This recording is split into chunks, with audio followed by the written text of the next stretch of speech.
ගණන් මොකද දන්නවනේ?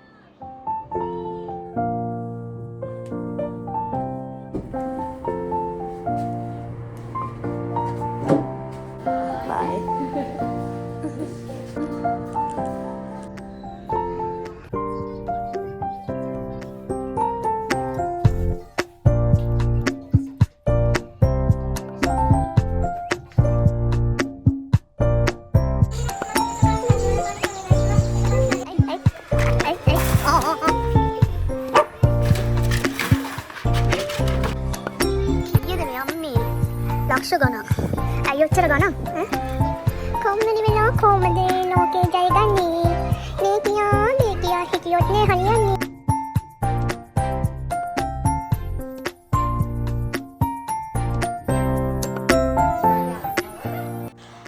ඉතින් කොහමද යාලට අන්න මම අදත් ආවා මට නිවාඩු දවසක එදා දවසේ ගෙවුන හැටි vlog එකක් අරගෙන. ඔය ගේ ඇතුළේ රෙදියෙල් එන්න දාලා තියෙන්නේ අපිට ඉතින් එලේ සීතලයිනේ. ඒක නිසා රෙදි වේලෙන්නේ නැති නිසා රාට හීටර් එකට දානවා රෙදි ටික වේලෙන්න. එතකොට ඉතින් උදේ වෙනකොට ඔක්කොම රෙදි ටික හේදිලා. ඒකයි හොඳේ ගේ මැද්ද රෙදි එලලා තියෙන්නේ. යුගුණන් චුට්ටක් ඉතින් බරබරේ දාන ගමන් ඉන්නේ. තාත්තා වැඩට යන නිසා යාව දාලා.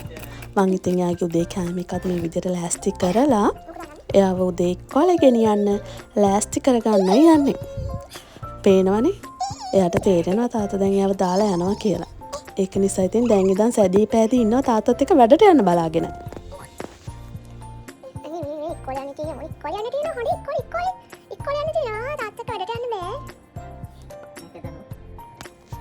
ඉස්කෝලේ කියලා කිව්වට ඉතින් මෙයා යන්නේ ඩේ එකක්. මං ඉතින් එයාගේ බෑග් එකත් ලෑස්ති කරා. ඔන්න ඔය පොත අපි ඉතින් හැමදාම ලියලා යවන්න ඕනනේ. එයා ගෙදර ඇවිල්ලා මොනවද කරේ මොනවද කෑවේ සෙල්ලම් කළාද ඒ දේවල් එකේ නෝට් එකක් දාලා අපි යවන්න ඕනේ. අන්න ඉතින් දැන් යාට තේරිලා තියෙන තාත්තා යන්නයි ලෑස්ති වෙන්නේ කියලා. දැන් ඉතින් හදන්න පටන් ගන්න යන්නේ. බයි බයි. ගණන් මොකද දන්නවනේ? මොකද දන්නවනේ? මොකද දන්නවනේ? දැන් මේ වොෂ් දාන්න යන්නේ. කරන්න තියෙන අමාරුම දේ තමයි දත් මද්දන එක. ඔන්න බලන්නකෝ. ඔන්න මාරගෙන ඔන්න දැන් මදින්නයි යන්නේ. ඔයාලා හිතන්න එපා මේ ආසාවෙන් මදිනවා කියලා. අන්තිමට ඉතින් මෙන්න මේක තමයි වෙන්නේ. මට වයින්නා එහෙම නෙමෙයි හොඳේ. රිදෙන්නේ නෑ ඔය බොරුවට අඬන්නේ. ඉතින් ඔය විදියට අල්ලලා දත් එක මද්දලා ඔක්කොම කරලා ඇඟ හොදවලා හැමදාම උදේට ඔය යුද්ධ ඉවර වෙන්නේ ඔය විදියට තමයි.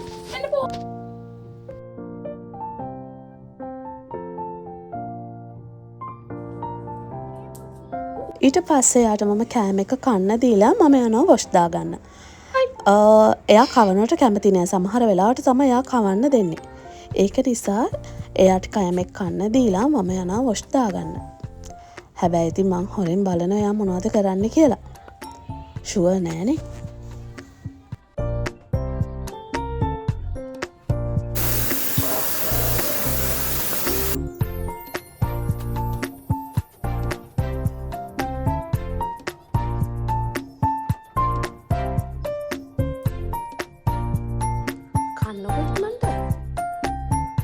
කවන්න කොද නම් කව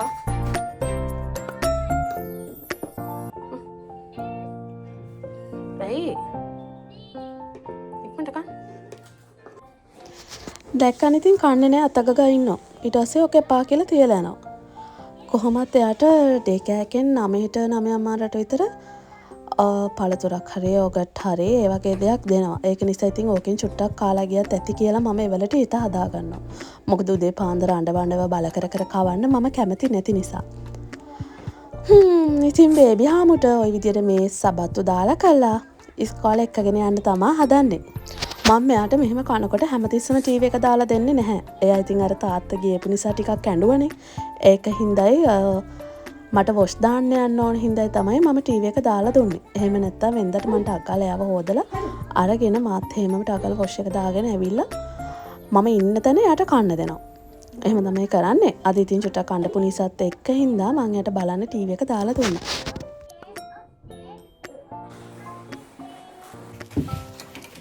තේනානේ පාටි පෙළ දිගටම පාකේ. මෝ මෙතන එන්නම වඩාගන්න.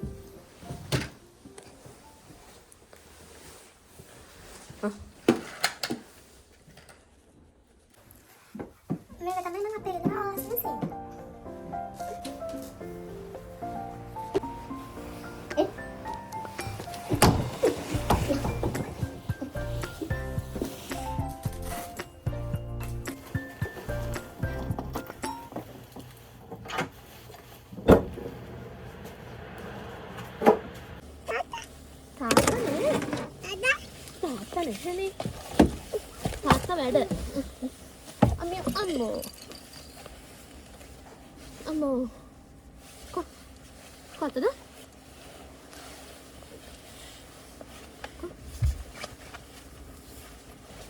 අනේ දාගන්නකෝ. කිසිම සපෝට් එකක් නෑ නේ ඔයාලට. කොහොනේ? මේ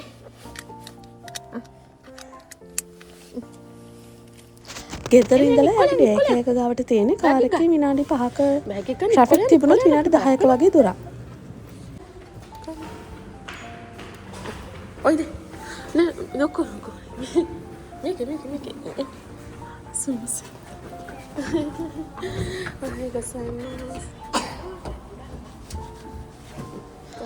පේනව නේද? ඔන්න බලන්නකෝ හරි ආසාවෙන් දුවනවා. ඔහොම දුවලා ගියාට ටිකක් ඇතුළට යද්දි මාව මතක් වෙලාද කොහෙද දුක හිතිලා ආයෙත් අඬාගෙන එනවා. ඒ වෙලාවට ඉතින් මා චුට්ටක් තද කරගෙන ඉන්නවා. ඉතින් දුක හිතුණත් මොකද මම ඒකට රියැක්ට් කරන්න ගියොත් එහෙම එයා ඒක හැමදාම පුරුද්දකට තියාගන්නවා. ඒක නිසා මං අමාරුවෙන් හරි හිත හදාගෙන ටීචර්ස්ලාට එයාව බාර දීලා එනවා.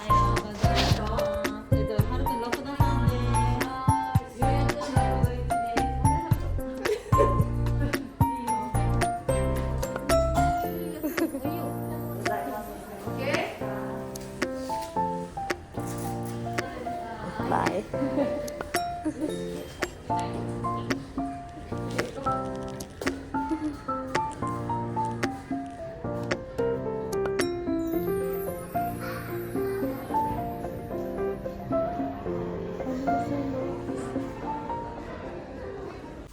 යුව ඇරලවල මම ගෙදර ආවා. අද මට නිවාඩු. ඉතින් යාළුවෙක් එක්ක චුටි අවුටින් එකක් තියෙනවා යන්න. මේ මදිවට මට රෙදි කන්දකුත් තියෙනවා නවන්න. ඒක නිසා මං ගෙදර ආපු ගමම ටක් ගාලා උදේට කන්න ගත්තා. රසයි ඈ. හස්බන්ඩ් නිව්වේ. ඒක නිසා රසයි. ඔය පේනවනේ. ඉතින් ඔය ටිකත් හිමීට නවන්න ගත්තා. නව ඉන්නකොට මට කෝල් එක ආවා. අර යාළුවා එන ගමන් ඉන්නේ කියලා. ඒක නිසා මං ටක් ගාලා නාවපු ටික පැත්තකට දාලා ලෑස්ති වුණා.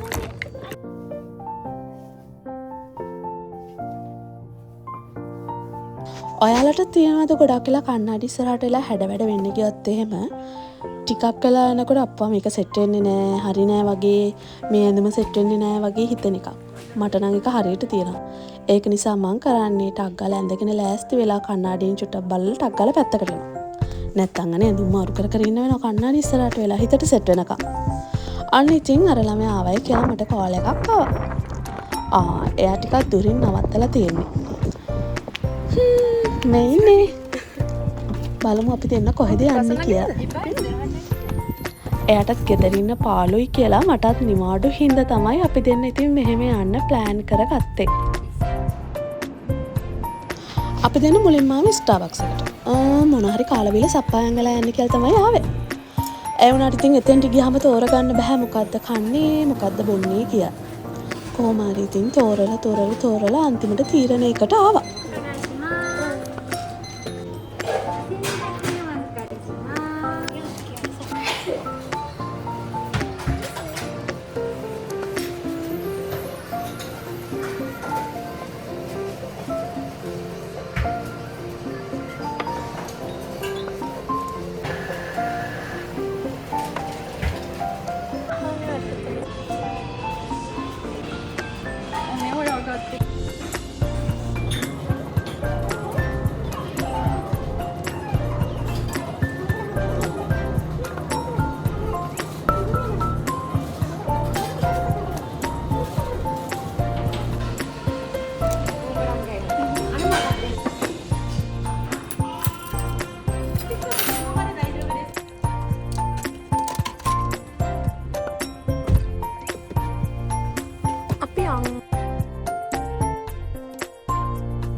ඊට පස්සේ අපි ආවා අපේ පොලිව ගත්තු ෂොප් එකට.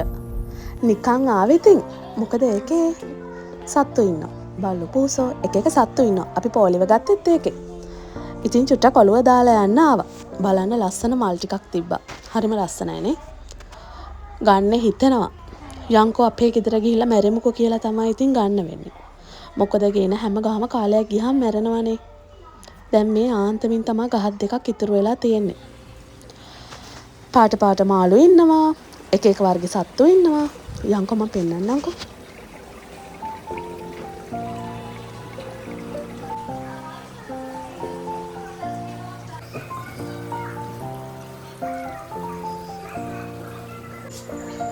මෙන්න මෙතනින් තමයි අපි පොලි වරගත්තේ. සතියා කොහමද ඔයාට? හයි. Good morning.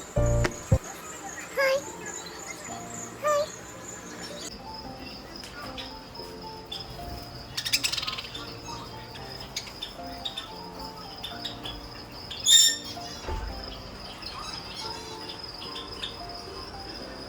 ඇත්තටම මං ඉස්සර මේ වගේ සත්තු බලන්න එන්න හරි ආසයි. ඊට පස්සේ මං එහෙම එන එක නැවැත්තුවා.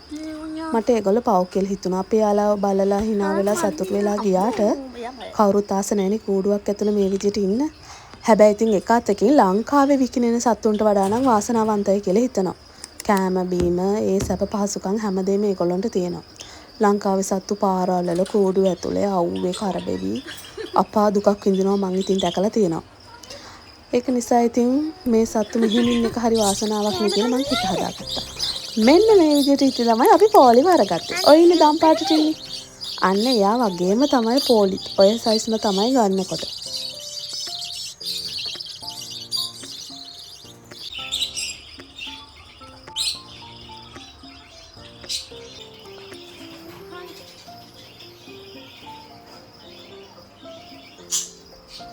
මේගොල්ලෝ හොරතලයට එක එක සත්තු හදනවා. බලන්නකො මෙතන ඉන්නවා ගැරන්ඩියෙකු. මොකක් හරි සර්පෙක්කයා. මට මතකයි පොලිව ගන්න එනකොටත් එයා හිටියා. එයා එතකොට ගොඩක් චූටි. හැබැයි එයා දැන් ගොඩක් ලොකු වෙලා. ඒ කියන්නේ මේ වෙනකන් එයාව කවුරුත් අරගෙන නැහැ. පව් ඉතින්. ඒ වුණාට ඉතින් එයා මේ විදිහට ඉන්න ඕන සතෙක් නෙමෙයි. මේ ඉන්නේ එයා තමයි. ඔයාට පාළුයිද? අයනේ. ඔයා නපුළුයිද? අයි. අපේ ගෙදරත් ඉන්නවනේ කෙනෙක් ඔව්. යානම් හරි වගේ අනියා කෑ ගහනවා. මොකද කේස් එක ඔයාට?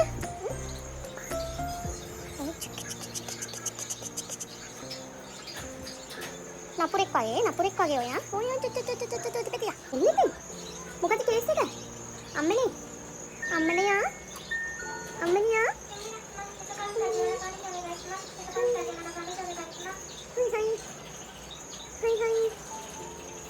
Bye. මෙන්න මේ කළු මහත්තයාත් මෙතන හිටියා. එයා නම් හරිම හුරතල්. හැබැයි චුට්ටක් වසයි වගේ. හරිම දැඟලිල්ලක් තියෙන්නේ.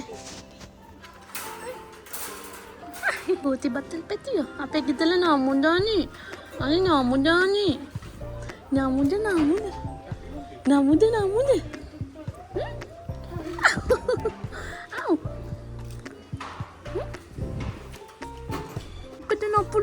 නප්පුලු. අයි මම්මන.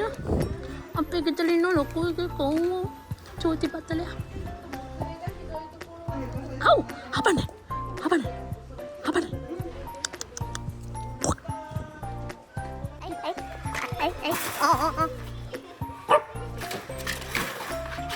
අම්මේ ලක්ෂ ගාණක් දීලා හරි මේකව ගෙදර අරන් ගියත් එම අපිටත් ගෙදරින් යන්න වෙනවා. ඒ තරම් දැඟලිල්ල. අනේ පවවන්න. ඇත කිත්තෙක් වෙන්නේ ඇත කිත්තෙක්. හරිද? මෙන්න එක්තරා ඇත කිත්තෙක්. සූටි ඇත කිත්තෙක්. ඔය ආලියා වගේ නපුරු නෑනේ ඔය. ඔය හොඳ බබෙක් ඔය.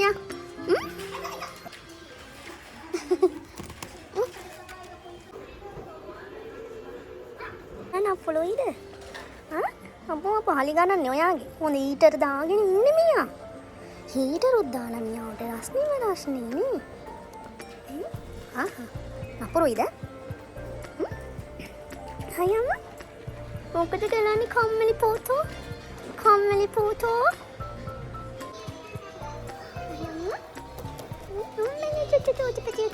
චෝටිපතිය අපේ ගෙදර නන්දෝයා. අය මොකද?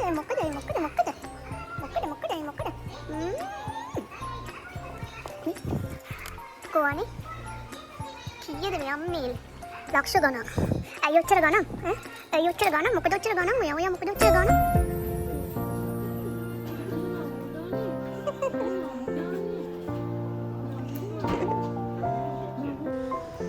චුට්ටක් ආදරේ කළලා ඉතින් ඊට පස්සේ අපි දෙන්න එතනින් ආවා. අත් දෙක හොදගෙන තමයි ආවේ. ඊට පස්සේ අපි දෙන්න ආවා මල් පාක් එකක් බලන්න. ඉතින් සීත කාලේ අවසානයේ කියන්නේ හිම වැටිලා අර තද සීතල නැති වෙනවත් එක්කම මෙන්න මේ මල් පිපෙනවා. මේ සකුරා නෙමෙයි. සකුරා වලට කලින් පිපෙන එක. හරි ලස්සනයි. මම පළවෙනි පාරට තමයි මේ මල් මෙහෙම බලන්න ආවේ. හරිම සීතලයි යන්නේ. මේ ගහ ලස්සනයි. මේකේ පාට මල් තියෙනවා. රෝස පාට, සුදු පාට, තද රෝස පාට. මෙතන නම් තිබුණේ මෙන්න මේ රෝස පාටයි සුදු පාටයි විතරයි. හරිම ලස්සනයි. හැබැයි ඉතින් අපි අනකොටත් පොඩක් මල් වැටිලා. හැම ගහකම පිරෙන්න මල් තිබුණේ නැහැ.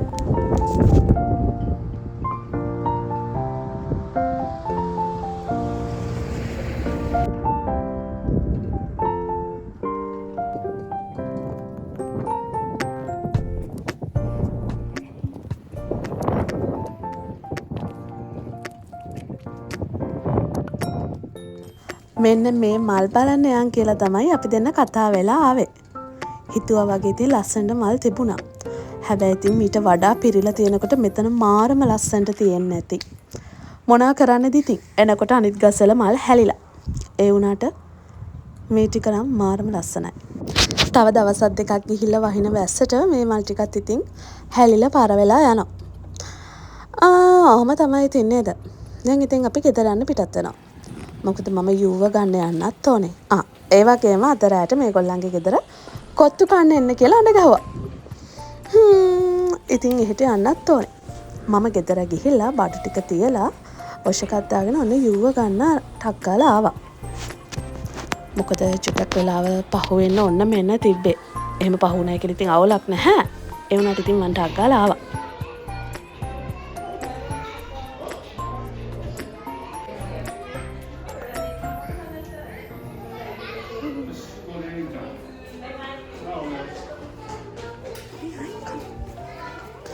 ඔය එන්නේ බෙරි ගාත බෑග් එකක් හදගෙන. එයාගේ බෑග් එක එයා තමයිලු අරගෙන එන්නේ. ටීචර්ස්ලත් ගේනවා. ඒ වුණාට එයා බෑග් එක ඉල්ලනවලු. එයාට දෙන්න කියලා. ඉතින් ඒක හින්දා ටීචර්ට බෑග් එක දෙනවා අරගෙන එන්න. ඇති වුණොත් ඉතින් ඕක මග දාලා එයා දුවගෙන එනවා. මම ගියොත් නෙමෙයි තාත්තා ගියොත් එහෙම එයාව අරගෙන එන්නේ. එයා ওই බෑග් එක දාලා තාත්තා ගාවට දුවගෙන එනවා. දැන් ඉන්නේ ළමයි වැඩිපුරම ආදරේ තාත්තලාට අනේ. මොකක්ද අම්මා දාන්නේ? කලාබෝ? රැට ඒ නංගිලාගේ ගෙදර කොත්තු පාටියක් දාමු කියපු හින්දා මම යුවත් ඉක්මනට ගෙදර අරගෙන ගියා. තාත්තත් ඇවිල්ලා යුවත් වොෂ් දැම්මලා ආයෙත් අපි යාළුවා ගෙදරට ආවා. එනකොට ඉතින් මෙයා දාගෙන කොත්තු හදනවා. ඊට පස්සේ මාත් වැඩේට බැස්සා. ඊට පස්සේ අපි එකතු වෙලා රස කොත්තුවක් හැදුවා. ඉතින් ඔන්න ඔය විදියට තමයි එදා දවස ගෙවුනේ. නිකන් නෙමෙයි ලස්සන මතකයන් එක තමයි ගෙවුනේ. එහෙනම් ඉතින් ආයෙත් දවසක හම් වෙනවා. ඔයාලා පරිස්සමෙන් ඉන්න. බයි බයි. සතුටින් ඉන්න. hina වෙලා ඉන්න. කාලා බීලා බෝලේ වගේ ඉන්න. බයි.